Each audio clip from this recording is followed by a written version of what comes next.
రాజకీయాల్లో శాశ్వత శత్రువులు శాశ్వత మిత్రువులు ఉండరంటారు.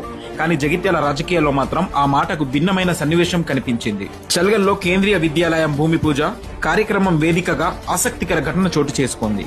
కార్యక్రమానికి హాజరైన ఎంపీ అరవింద్, మంత్రి అడ్లూరి లక్ష్మణ్ కుమార్, ప్రభుత్వ విప్ ఆది Srinivas, Jagtial MLA doctor Sanjay Kumar, చుప్పదండి MLA Medipalli సత్యం తదితరులు వేదికపై ఉన్నారు. ఈ సందర్భంగా బీజేపీ జగిత్యాల ఇన్ఛార్జ్ బోగ శ్రావణి వేదికపై ఉన్న అతిథులను ఒక్కొక్కరిని ఎంతో మర్యాదగా చిరునవ్వులతో శాల్వలతో సత్కరిస్తూ వెళ్లారు.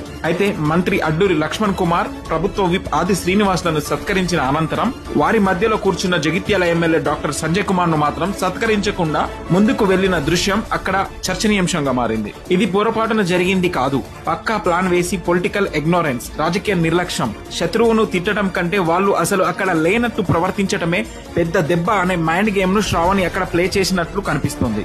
మిగతా వాళ్ళందరినీ గౌరవించి స్థానిక ఎమ్మెల్యేను అలా స్కిప్ చేయటం వెనుక ఉన్న పొలిటికల్ ఈగోలు, పంతాలు జగిత్యాల రాజకీయాలు ఎంత పీక్స్ లో ఉన్నాయో స్పష్టం చేస్తున్నాయి.